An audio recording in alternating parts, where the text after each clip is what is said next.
करता हूँ अच्छे होंगे, चीज़ों को सीख रहे होंगे, सोर्सेज चाहे कुछ भी हो। आज हम लोग बात करने वाले हैं जो आप लोग के दिमाग में 90% टाइम यही होता है कि क्या एनसीईआरटी पढ़कर मैथ में 95% से अधिक नंबर लाया जा सकता है।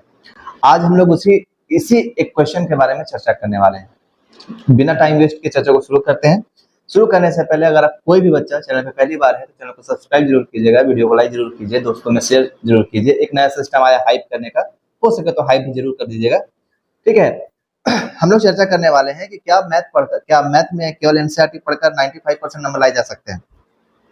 तो देखो ऐसा है कि ये एक बुक है एनसीईआरटी का जिसके बारे में हम लोग चर्चा करने वाले हैं, और हम अधिकांश बच्चे यही कंफ्यूज रहते हैं क्या इसको पढ़ लें, केवल इसको कर लें, क्या होगा। देखो मैं लगभग 10 सालों से पढ़ा रहा हूँ, मेरा अपना मानना क्या है कि आप केवल एनसीईआरटी पे अगर कि मैं इसको पढ़ लूं और एग्जाम देने चला जाऊं और मैं 95% से अधिक स्कोर कर लूं, तो ऐसा पॉसिबल नहीं है। तो मेरा सिंपल सा एक लाइन में अगर मुझे कहना हो कि क्या एनसीईआरटी पढ़कर केवल 95% नंबर लाया जा सकता है, तो ये बिल्कुल नहीं हो सकता। अब 95% से अधिक नंबर लाने के लिए एनसीईआरटी को किस तरीके से पढ़ना चाहिए, इसका एक अलग तरीका है।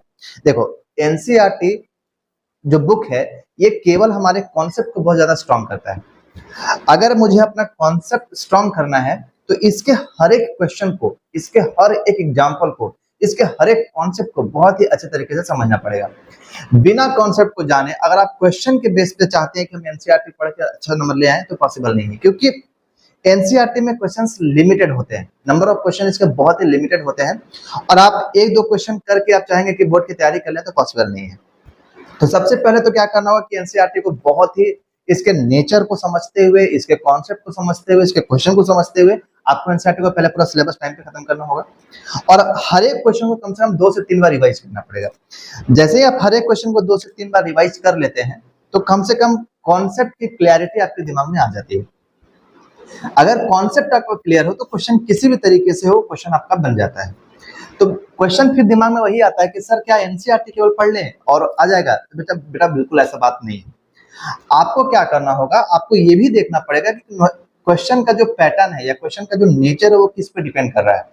तो उससे क्या हमको बेनिफिट मिलेगा कि हमको किस तरीके से हेल्प करेगा या किस तरीके से हमको पढ़ना, ये बातें समझाएगी एनसीईआरटी। तो एनसीईआरटी क्या करता है कि एनसीईआरटी आपको ये बताता है कि आपको क्या क्या चीजें पढ़नी है, और हम लोगों को क्या करना होगा कि हमको एनसीईआरटी को किस तरीके से पढ़ना है।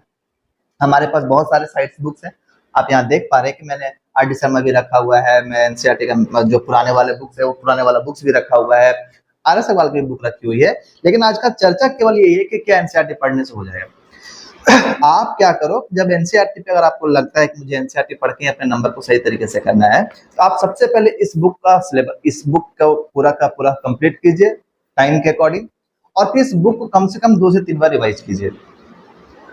इसके साथ साथ आपको क्या करना पड़ेगा, जो मेरा अपना पर्सनल व्यू है, क्या करना पड़ेगा कि आपको करना होगा कि इसके बाद जितने भी पीवाईक्यू क्वेश्चंस हैं, चैप्टर वाइज सबसे पहले आपको पीवाईक्यू के सारे क्वेश्चंस करने होंगे।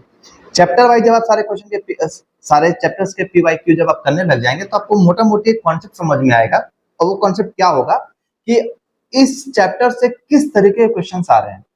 अगर आपको ये पता चल जाए कि इस चैप्टर से किस तरीके से क्वेश्चन आ रहे हैं, तो आपको ये पढ़ने में या ये आपको तैयारी करने में ये बहुत ज्यादा आसानी होगी कि मुझे किस क्वेश्चन पे कितना फोकस करना है। देखो पढ़ना सीखना एक अलग चीज है और एग्जाम पास करना एक अलग बात है।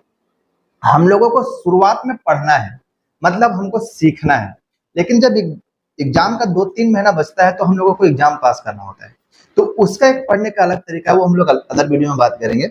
यहाँ चर्चा है कि एनसीईआरटी पढ़कर होगा या नहीं, केवल एनसीईआरटी पढ़ के तो नहीं होगा।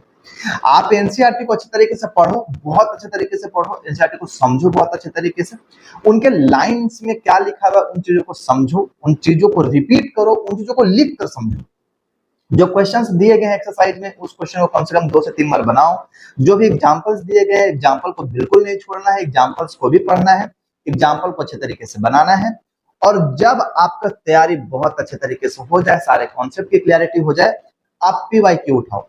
पीवाईक्यू जैसे उठाओगे आप चैप्टर एक्सरसाइज वाइज जब आप चैप्टर वाइज जब आप उन चीजों को बनाना स्टार्ट करोगे तो आपको एक क्लैरिटी आ जाएगी कि मुझे इस चैप्टर में क्या ध्यान देना है, इस चैप्टर में क्या ध्यान देना है। तब जाके आपके कॉन्सेप्ट की क्लैरिटी समझ में आने लग जाएगी, और फिर आप देखेंगे कि बहुत सारे ऐसे क्वेश्चंस हैं जो डायरेक्ट एग्जांपल से डायरेक्ट क्वेश्चन से आए हुए हैं, लेकिन उसमें कुछ चीजें हेर फेर कर दी गई है, जैसे कुछ डिजिट चेंज कर दिया गया, या कभी कभी कुछ क्वेश्चन के लैंग्वेज को चेंज कर दिया गया, जहां हम लोग को समझने में दिक्कत हो जाती है। इसलिए हमको कॉन्सेप्ट को सही तरीके से समझते हुए पढ़ना है, सीखना है और आगे बढ़ना है। तो जो हमारा सवाल था कि क्या एनसीईआरटी पढ़कर हो जाएगा, तो अगर आप 100% एनसीईआरटी पे ही डिपेंडेंट रहते हैं तो पॉसिबल नहीं है। थोड़ा सा आपको एक्स्ट्रा मेहनत करना ही पड़ेगा, जैसे आपको पीवाईक्यू सॉल्व करने पड़ेंगे, आपको जो बुक्स आते हैं, सोर्सेज आते हैं, आपको वो सॉल्व करने पड़ेंगे, आपको क्या कहते जो सीबीएसई सैंपल पेपर रिलीज करती है, आपको सैंपल पेपर पढ़ने पड़ेंगे। अच्छा हाँ, आप एक काम और कर सकते हैं, वो क्या, किस एनसीईआरटी के साथ साथ एग्जाम्पलर, जो एनसीईआरटी का एग्जाम्पलर का जो बुक आता है, आप उसको भी साथ साथ सॉल्व कर सकते हैं। जब आप उसको भी साथ साथ सॉल्व करेंगे तो इससे थोड़ा डिफरेंट क्वेश्चन उसमें होता है, तो आपको एक कॉन्सेप्ट की अलग से क्लैरिटी होगी। आई होप कि आपको ये समझ में आया होगा। केवल एनसीईआरटी पढ़ के संभव तो नहीं है, लेकिन आपको ये मैं बहुत ऐसे टीचर आपको मिलेंगे जो आपको ये बताएंगे कि आप इसको पढ़ लो हो जाएगा। नहीं होगा, बिल्कुल नहीं होगा। ये मेरा अपने 10 सालों का अनुभव बता रहा हूँ, बिल्कुल नहीं होगा कि आप एनसीईआरटी पढ़ के एग्जाम हॉल में चले गए हैं और आप उम्मीद कर रहे हैं कि मेरा 80 में 80 मार्क्स, 80 में 80 मार्क्स आ जाएगा।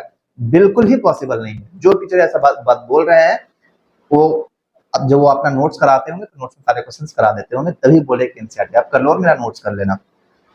तो हम लोग जो तैयारी करते हैं, इसलिए मैं बताता हूँ कि हम लोग जो तैयारी करते हैं, हम लोग NCERT, R S. Agarwal, R D. Sharma के क्वेश्चन को मिक्स करते हैं, साथ ही साथ पीवाईक्यू के क्वेश्चन को, सीरीज को देखते हैं कि किस तरीके के क्वेश्चन को पूछ रहा है, उसका पैटर्न क्या है। उसके बाद हम लोग क्वेश्चन को डिजाइन करके यहाँ पे बोर्ड पे करवाते हैं या करते हैं हम लोग, और उसका वन शॉट वीडियो या फिर लेक्चर बाय लेक्चर हम लोग डालते जाते हैं। आप हमारे साथ भी जुड़ के अपनी तैयारी को बेहतर बना सकते हैं। हम लोग मिलेंगे नेक्स्ट वीडियो में, ऐसे ही कुछ इंटरेस्टिंग बुक्स को लेकर समझेंगे क्या करना है क्या नहीं करना है।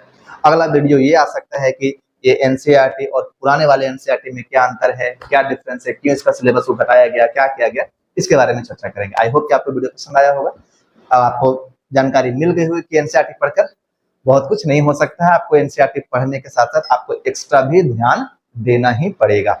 ठीक है, उम्मीद करता हूँ आपको वीडियो पसंद आया।